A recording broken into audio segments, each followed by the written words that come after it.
اسی صنع کے اندر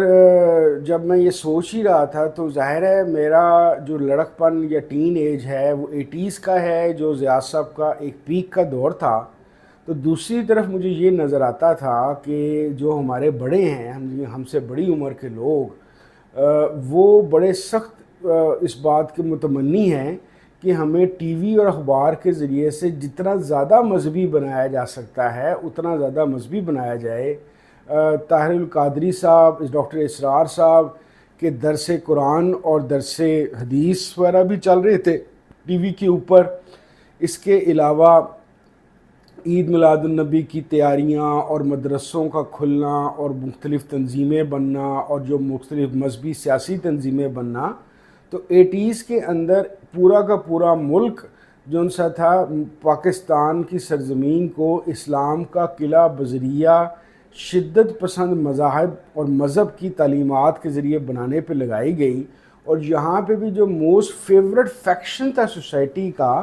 ان مذہب پھیلانے یا صوفیزم پھیلانے والوں کے لیے، وہ بھی نوجوان طبقہ تھا. وہی 15 سے 25 یا 15 سے 30 سال کی عمر کے لوگ. ان کو کتابوں پڑھنے پہ بھی لگایا جاتا، ان کو ٹی وی پروگرامز پہ بھی لگایا جاتا، ان کے ساتھ تقریریں بھی کی جاتی تاکہ اس کے دو اس کے افیکٹس نکل رہے تھے. کوئی 30% 40% جو ان سے نوجوان طبقہ تھا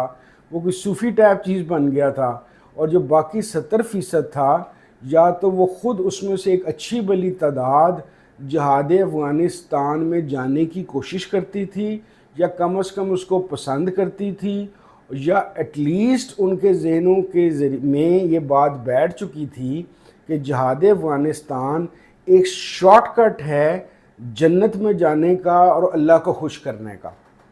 تو یہ میرا ایک دوسرا ایکسپوجر تھا 80s کا کہ نوجوانوں کو کس طریقے سے استعمال کیا جاتا ہے. پھر اس کے بعد اپنی ایک جو تحقیقی زندگی گزری مختلف صوفی ٹائپ لوگوں کا یا مصنفین سے ملنے کا، وہاں پہ بھی مجھے پتہ چلا کہ اصل جو ان سے ٹارگٹ ہوتا ہے وہ یہی 15 سے 22 25 30 سال کے لوگ ہوتے ہیں، کیونکہ یہ ایز اے فورس استعمال کیا جاتا ہے ان کو، تاکہ ان کے دماغوں کو استعمال کر کے ان کی سرگرمیاں اس طرح کی بنا دی جائیں کہ اپنے مقاصد پورے کیے جا سکیں. اسی صنع میں مڈ 90s کے اندر میرے ایک بڑے قریبی دوست ہیں ولی محمد، اب کینیڈا میں ہوتے ہیں. ان زمانے میں ان نے نئی M S C psychology government college Lahore سے کر کے ایک مارکیٹنگ ریسرچ کمپنی میں کام کر رہے تھے. وہ اکثر میں اس کو دیکھتا تھا، وہ بیٹھ کے کیسٹ سن رہا ہوتا تھا جب میں اس کے گھر جاتا تھا، اور وہ کچھ لکھ رہا ہوتا تھا. پھر ایک دن اس نے مجھے سارا بتایا کہ یہ بیسکلی ہماری مارکیٹنگ ریسرچ کمپنی آج کل کوکو کولا کے ساتھ کام کر رہی ہے، اور ہم نے 2 بیسکلی فیکشنز یا ایک فیکشن بنایا ہوا ہے 12 سے 18 سال کی عمر کے بچوں کا، جن کو ہم مختلف گروپ ڈسکشنز دیتے ہیں، مختلف ٹاپکس دیتے ہیں، وہ اس کو ریکارڈ کرتے ہیں، اور ہم مارکیٹنگ ریسرچ کا جو سٹاف ہے اس ریکارڈڈ جو گفتگو ہے اس کو ٹرانسکرپٹ کرنے کے بعد اس کو ٹرانسکرائب کرتے ہیں اس طور کے اوپر کہ ان نوجوانوں کا کس جملے، کس رنگ، کس گفتگو، کس لہجے سے دماغ زیادہ بہتر طور پہ ٹریگر کرتا ہے، اور اس ٹریگرنگ کو یوز کر کے کیسے کوک یا کوئی اور پروڈکٹ ان کو بیچی جا سکتی ہے. یعنی کہ ان کی لائکنگ اور ڈس لائکنگ اور اٹریکشن اور ٹریگرنگ کے اوپر کوئی ایسی مارکیٹنگ اسٹریٹجی بنائی جائے، کوئی ایسی سیلز کمپین بنائی جاتی ہے جس کی وجہ سے چیزیں بیچنا آسان ہوتا ہے. اب یہ میرے لیے، میرے جیسے بندے کے لیے ایک بہت بڑا ایکسپوجر تھا کہ اچھا یہ تو ہم نے 80s میں بابوں کی کہانیاں سنی تھی کہ وہ دل دماغ بدل دیتے ہیں، تو یہ تو مارکیٹنگ ریسرچ کمپنیاں والے بھی جو ان سے ہیں وہ بڑے طریقے سے میسیجز کو ڈیولپ کر کے اور چیزوں کو بنانے کے بعد اس کے اندر ایسے پوائنٹس انسرٹ کرنا شروع ہو جاتے ہیں کہ بندہ ان کی بنائی ہوئی کمپین سے اٹریکٹ ہوتا ہے.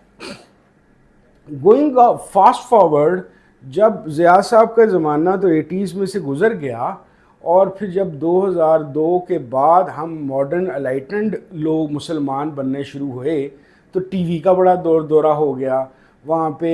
یہ جو سے استخارے کے طریقے اور نماز پڑھتے ہوئے شلوار اونچی کے نیچی ہاتھ کی طرف باندھنا ہے، پوری پاکستانی قوم کو اور خاص طور پہ نوجوانوں کو اس چیز پہ لگا دیا گیا۔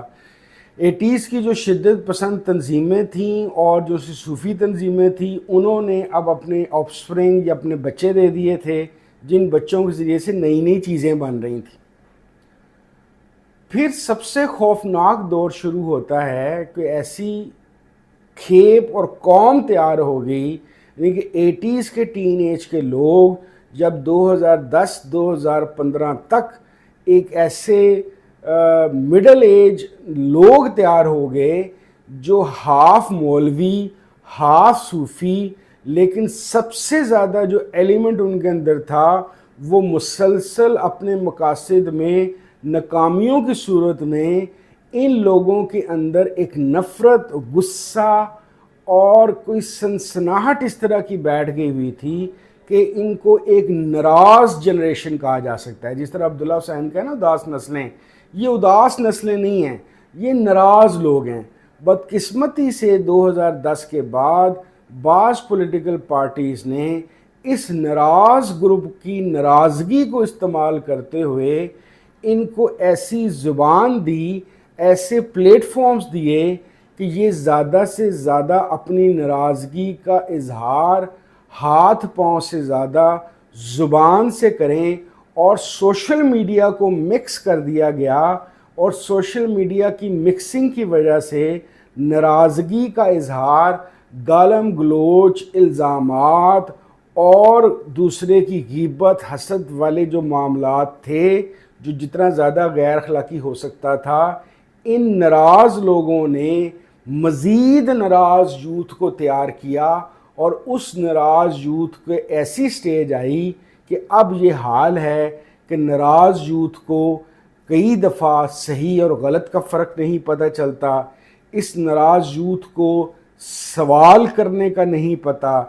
اس ناراض یوتھ کو اپنا پاتھ ڈیفائن کرنے کا نہیں ملتا، اور اس کا نتیجہ یہ ہے کہ باقاعدہ ایک سکیم کے تحت مجھے لگتا ہے کہ یوتھ کے اندر ناراضگی کو استعمال کر لیا جاتا ہے اور بدلے میں مایوسی ان کے اندر ٹھونس دی جاتی ہے۔ سن 1950 سے لوگ پاکستان سے باہر دوسرے ممالک میں جاتے رہے ہیں۔ آج انڈیا کی 100 سے اوپر امریکن کمپنیز کے انڈینز ہیڈ ہونے کی وجہ یہ ہے کہ 70 اور 80 کی دہائیوں میں ایکسٹینسیولی انڈینز جو سے تھے امریکہ گئے تھے۔ اسی طریقے سے ہجرت ایک نارمل چیز ہے، لیکن اس ناراض گالم گلوچ والی یوتھ کو یہ سکھایا گیا کہ پاکستان سے جانا ہے لیکن اس کو پہلے گالی دینی ہے، اس کو برا بھلا کہنا ہے، اور جانے سے پہلے اور جانے کے بعد بھی اس کو برا بھلا ہی سمجھنا ہے۔ یعنی کہ ایک نفرت اور غصے کا جو ایک مکسچر تیار کر دیا گیا، وہ ایٹیز کی جنریشن جس کے ساتھ ضیاء صاحب کے زمانے میں مذہب، صوفیزم اور جہادی تنظیموں کے اثرات دماغ میں تھے، اس نے اب کی جو سی یوتھ ہے اس کے اندر نفرت، گالم گلوچ، غصہ اور نیگیٹو رسپانسز ڈال دیے۔ میری درخواست ہے کہ نوجوانوں کو آزاد کر دیں، نوجوانوں کو غصے اور مایوسی کی دلدل میں نہ دھنسائیں۔ وقت یہ ہے کہ خدا نہ دیکھیں، ہم 24 کروڑ لوگ ہیں جن لوگوں کا خیال ہے، اور نعوذ باللہ پتہ نہیں کس طرح کے لوگ ہیں ہر وقت پروموٹ کرتے رہتے ہیں پاکستان سے چلے جاؤ۔ آپ کا کیا خیال ہے کہ 24 کروڑ لوگ پاکستان سے جا سکتے ہیں؟ کوئی کسی نے ادھر رہنا نہیں۔ اس ملک کے اندر اتنی مایوسی نہ پھیلائیں کہ یہاں پہ جنہوں نے رہنا ہے اور جن کے جانے کا ارادہ نہیں ہے میرے جیسے، ان کی زندگی عذاب مت بنائیں۔ نوجوانوں کو آزاد کر دیں، اپنے کرمنل غیر اخلاقی مقاصد کے لیے ان کا گندہ استعمال نہ کریں۔ بہت شکریہ۔ السلام علیکم ورحمۃ اللہ وبرکاتہ۔